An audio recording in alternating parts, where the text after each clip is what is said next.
you for joining us today for the interview.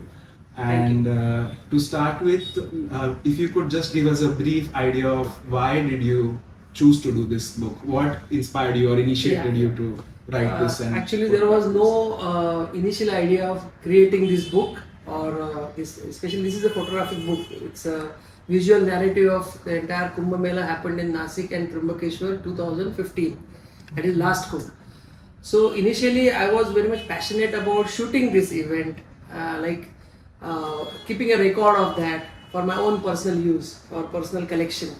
But then after entirely attending this event and covering everything, it was all with me. There was no intention to create a book or even exhibition. But I visited 2-3 exhibitions in Nasik. They were about Kumbh, and as a curious photographer, I visited those exhibitions.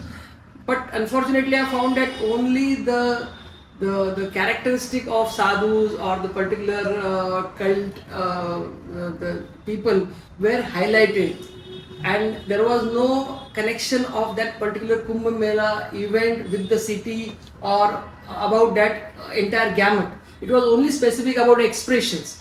So I was a bit sad to see that. Of course, the pictures were very nice, but then they were not giving justice to the Kumbh Mela itself. It was giving only one-sided angle, which people may like or may not. So I decided, I discussed with my colleagues and friends what to do about it. So they will also agree that no, it should not be only one-sided. It should be showcasing the entire event, but in a very concise form, because this event is very big.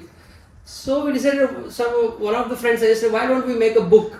I said, book, but I don't have any experience, and who will make the book? I got photos. I said, okay, let's think of it. But the concept started there itself. So let's make a book so that people will see what you want what it is exactly and what you wanted to show to them as an entire event rather than one only specific aspect. Yeah, that's it.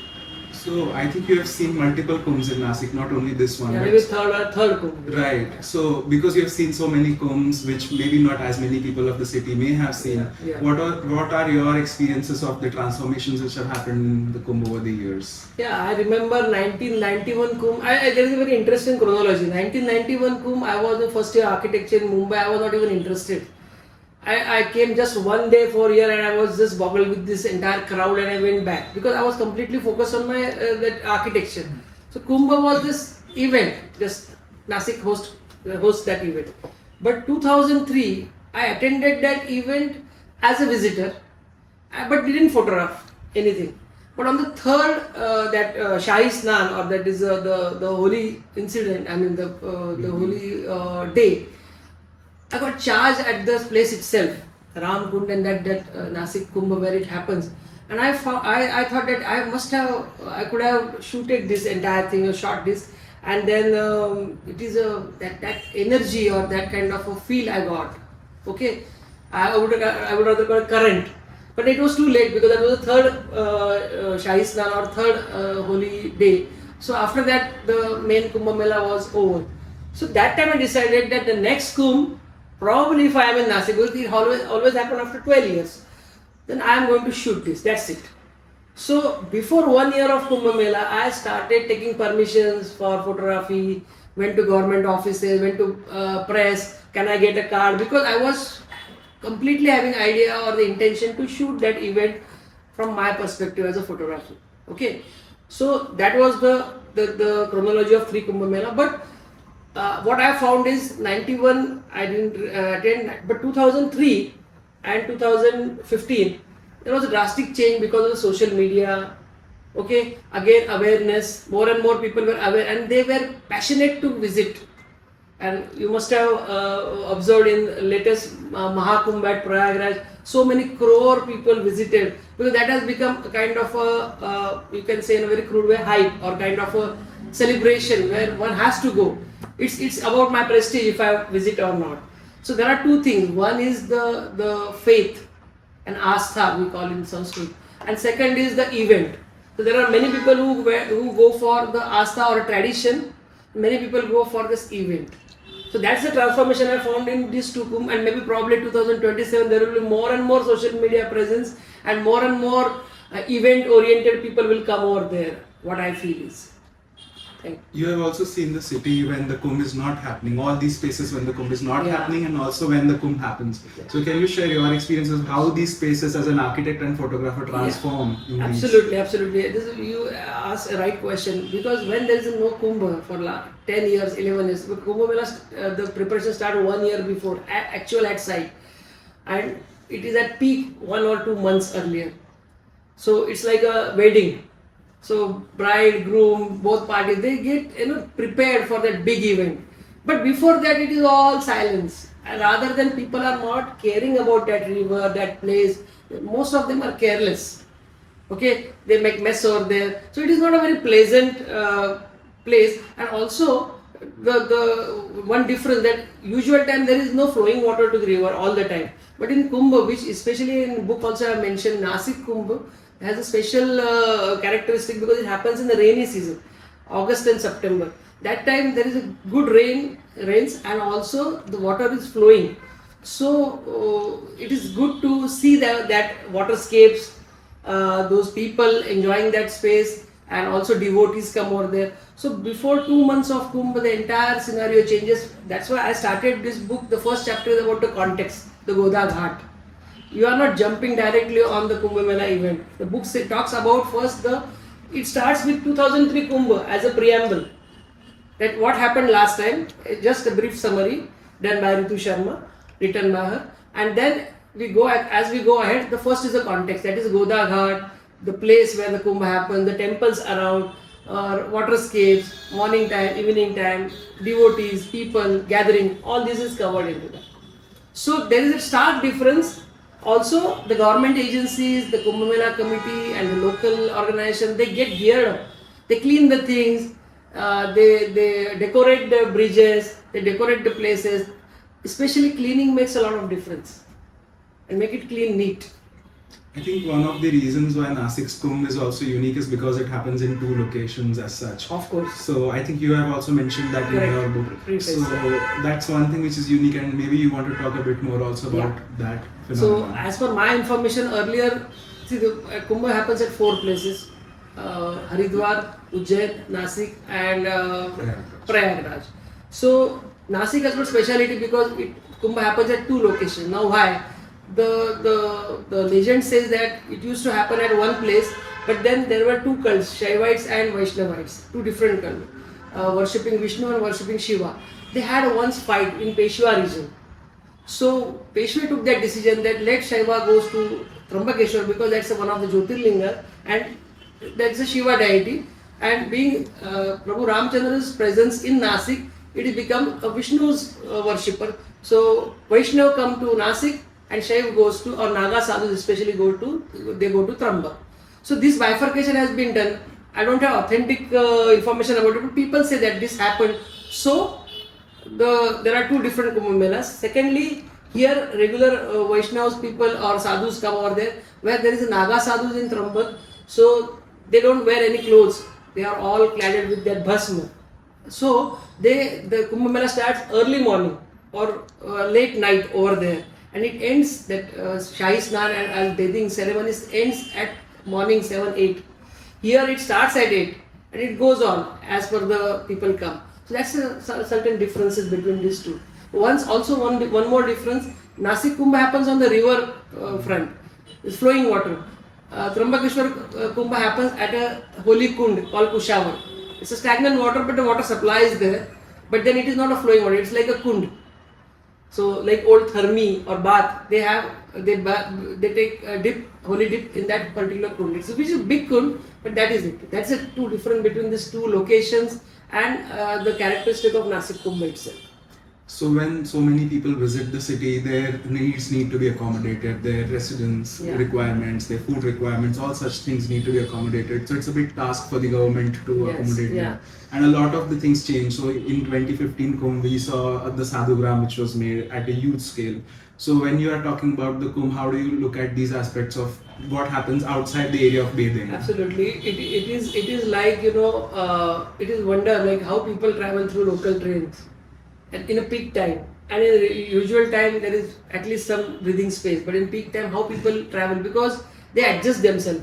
So in this Kumbh times, local people, they first of all they get opportunity for their trade and business, because lot of devotees come from outside. So if they are traders or sellers, they have business, so they are enthusiastic. Secondly, they all gear up, like the old houses, the owners of the old houses in Nasik, a settlement, they give spaces for the visitors to stay on a very nominal rent, or sometimes very free, like a dharamshala or sanatorium.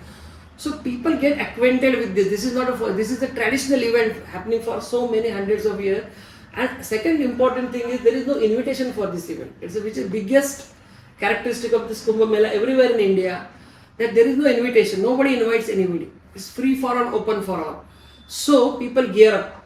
Government does what it intends to do, but people's participation is always there, and it is enthusiastic participation. They are like host. If there is a wedding at, again I am giving example, wedding or any religious function at home, we all get geared up, we get adjusted, but then it happens in a very neat and clean way.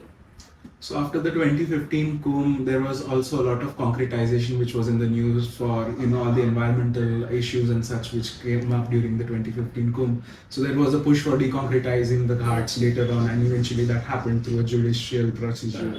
So when you, because you are a photographer and an architect in the city, looked at what happened after the Kumbh in the city versus someone who's coming from another city as a photographer for very few days and going back to their respective places, how do you see this in a perspective where what happens after the Kumbh? Like that's maybe one side of it. There may be many sides of what happens after the Kumbh. Yeah, I got your point.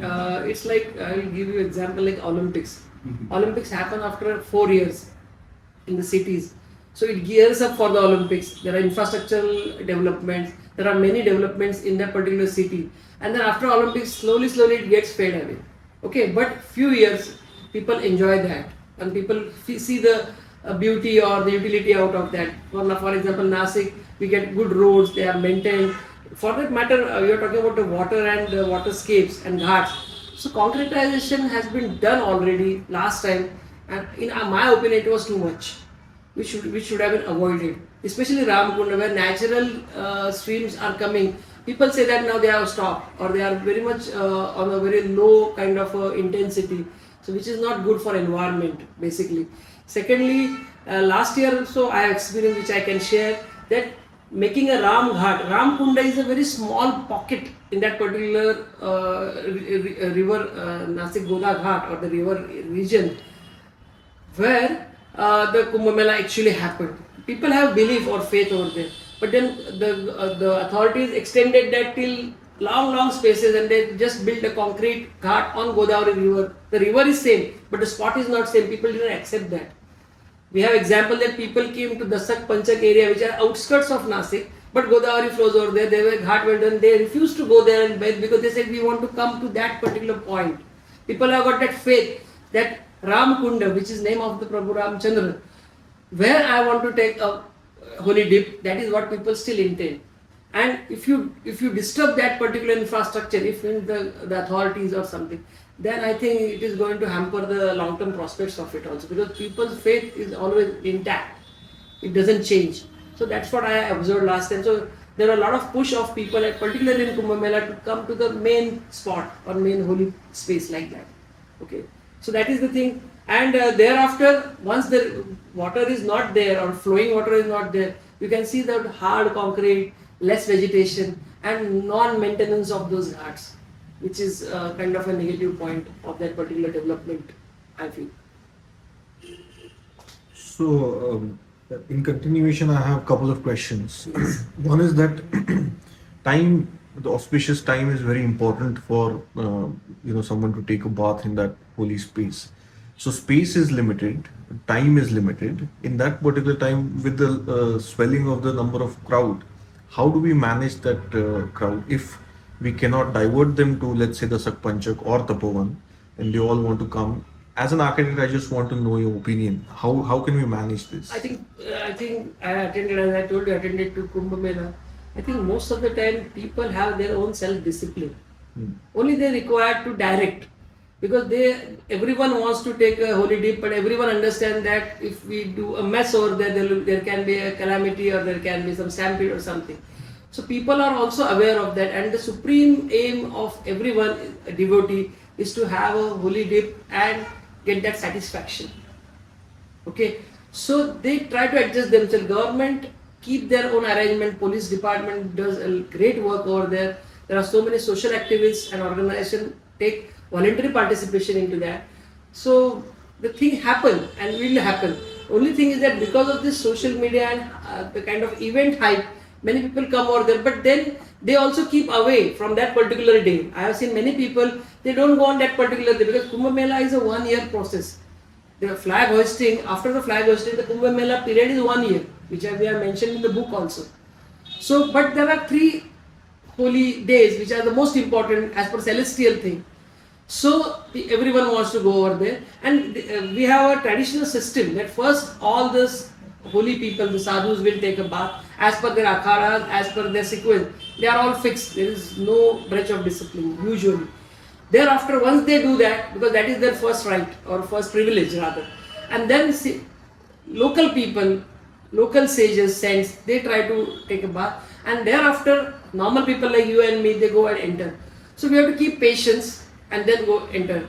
Usually it happens very smoothly. Though this, it's like a ball, and from both end people come. Another important that all other kumbh, mostly there is one-sided participation from one end to the river. Like even Ujjain, where Shipra river is there. There is only from one side people come. Even in I think Prayagraj, one side because it's island like this Sangam. But in Nasik, from Nasik and Panchavati, both side people come, so get managed properly. So both banks are used. Yeah, both banks are used equally and very efficiently. So people from Nasik come from Nasik and people from Panchavati or other part of the city come from that end. So it is, and river flows gushingly over there. So nobody crosses the river. And there is adequate arrangement like medical facilities and home guards and the people who are going to, if there is some untoward incident, their agencies are very alert, and usually it doesn't happen. Last time nobody drowned. So many lakhs or millions people visited.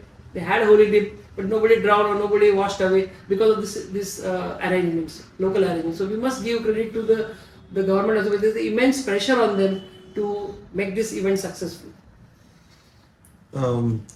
You briefly touched upon an issue which I would want you to probably detail it out slightly more. Is that thousands of crores of rupees is spent for a temporal event like Kumbh. There are two varying opinions as to, one of them is that we should, because so much of money is pouring into Nasik, we should after the event is over, we should utilize that for a better development, sustainable development of the city. And the others are saying that we should look at it more ephemerally and not spend too much on the permanent infrastructure, but focus on maybe just to make sure that the event itself is focused on. So I just want to know your opinion, because you've seen 3 kumbhs. What kind of impact have you seen in subsequent kumbhs on the city, and has it developed a sort of a positive step in the direction of a better city of Nasik? I think this lots of funds come from the state and central government for this event, because this is a very integral part and a unique event as per our country is concerned. Kumbh Mela has been top priority, and day by day its importance is increasing. As I said, social media presence and event kind of oriented thing. The people are enthusiastic. People are aware of it. They are curious about it. So it is not only about that river bank development and the expenditure for the Kumbh event itself. Usually it is done for the city. For example, the roads get developed as per development plan. Many roads are not developed as per development plan so far. So they get developed. Also, once the roads are developed, as per urban design, the layouts are developed so that people are intent to go towards those areas. Secondly, the basic infrastructure like electricity, water pipeline, they are developed, they are maintained, so that usually the city gets rejuvenation during the Kumbh. Those funds. That's why you'll find this difference between the other cities and Nasik, that every 12 years, though it's a temporal expenditure, it's a recurring expenditure. So every 12 years, you will find Nasik, it's like refreshing or rejuvenating. because the roads are clean, the dividers are, so it's a lot of scope for urban designers basically, for urban furniture, like street furnitures, bus stops, all these things, or dividers, maybe gardens, parks, because lots of people come over here. So for their convenience, for their for their usage, these things are developed. Okay, ring roads, for example, or maybe next Kumbh there will be metro proposal or something for the communication and all. So the entire city gets benefits. Even if you are not associated with the Kumbh event itself, you are going to go through that road. You are going to use particular zones, gardens, public areas. So I feel that Nasik has got that advantage. One cannot say it is the best of thing. It gets advantage, but only thing is that after 12 years it is done, and how it is done, that may be questionable. Because always the private organization will feel that there is a waste of money, but government has its own method and own system to work with. So I feel if the private organization and government, like public participation and government, if it happens more strongly and with more understanding, it will benefit for the Nasik city itself. Like for example, INTACH like organization, which is there for Indian National Trust for Art and Cultural Heritage, and there are so many sensitive people, learned people in that particular organization, but they are aloof from what is happening, what is planning by the government. If they get as a heritage committee, they get actively involved. Maybe sometimes they are on paper, but if they get such kind of pressure peer groups, they are actively involved in that particular decision making, it will definitely make difference in actual happening. But whatever happens, it is for the city.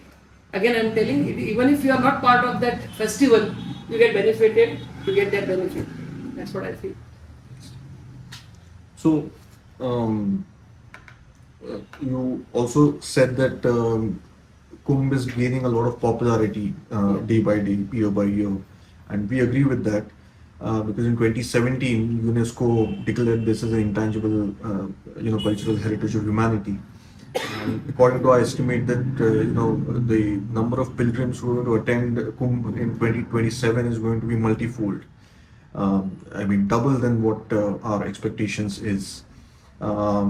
Given that we recently faced COVID and epidemics which have been, taken, governments have been taking steps. The Chief Minister of Maharashtra has said that they are going to employ a lot of artificial intelligence and virtual these things. What is your take on, how do we tackle, because so many people are going to gather in one place. Yeah. It may create a situation where epidemics and other things can adversely affect the entire quality of life, not only of the pilgrims but also the residents of Nasik. One misconception people have got that water is dirty.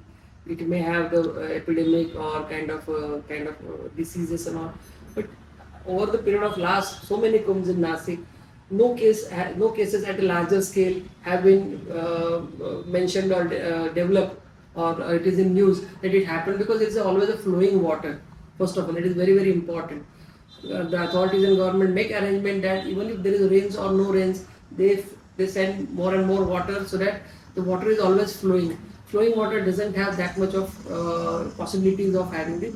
And secondly, since being it's flowing, even if there are some contents which are not healthy, they go wash away with the water. So in Nasik, I think we are not. The other point, technology, usage of technology is Mahakumbh, Prayagraj, they have used artificial intelligence for security, safety and convenience. So same way, Nasik also, I think the authorities will use that kind of thing for safety as well as security. Because that is very important. If somebody tries to sabotage or somebody tries to create some untoward incident, by AI it will be detected. Also footfall, usually the authorities are always concerned with the footfall. AI can be used, or such kind of technology will be used to measure or check how many people have particularly on particular day where they are available, or they attended that particular event. But the technology will always guide. But the point is, it is not a worry, because so many years it has happened, though the numbers are increasing, people are getting adjusted with that. The biggest advantage or biggest characteristic of this event is people get adjusted with that. Okay, those who have problems, trouble, complaints, they leave city, they go for a trip and they come back after the Kumbh.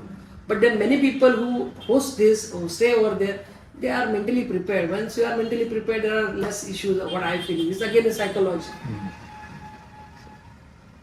So, since Swapnil brought this point up of the next Kumbh, are you planning to do another book for the next? As I tell you very frankly, honestly, this book was not intended earlier. I just did photography. It came from inside. That let's do it. So I prepared and I did it. I enjoyed it. Creation of book is the second time I enjoyed it. But first time enjoyment and first time delight was to capture those events live. That has given me immense pleasure as a photographer, and I was greatly satisfied with that. In one of the holy day, what I found is there was a full rain. I couldn't do photography at particular spot, so I was just roamed in the rain, and I got beautiful rainy images also. So this is very important for me, as I have to say. But I cannot predict. I'm going to attend the next Kumbh, but in what role particularly, whether there will book or exhibition, I don't know. Pause correct. See, like last Kumbh, I have not decided yet to do particular book or an exhibition of this next Kumbh Mela, but I'm going to definitely attend. It's a local event, so I'm going to attend. I may be shooting that, which is not yet decided. So I'll decide it afterwards whether to make it a book or anything else, some other format.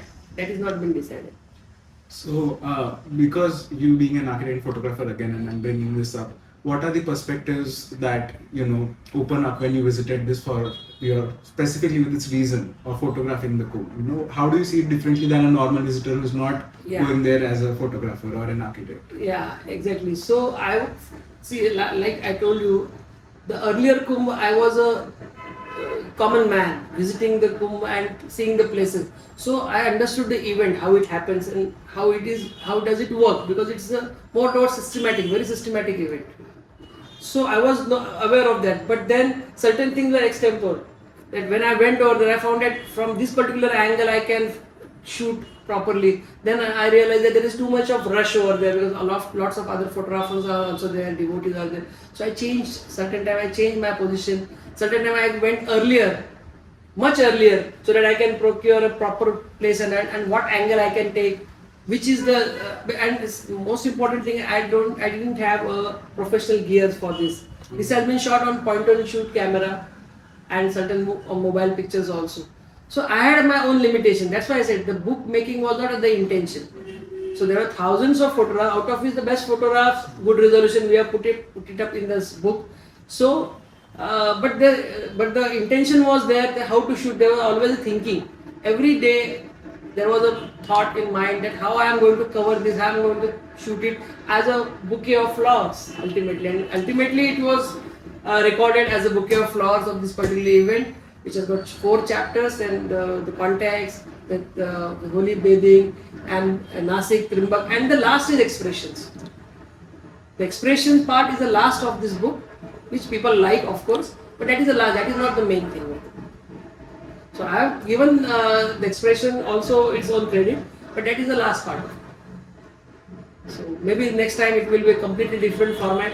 I cannot predict right now, not decide.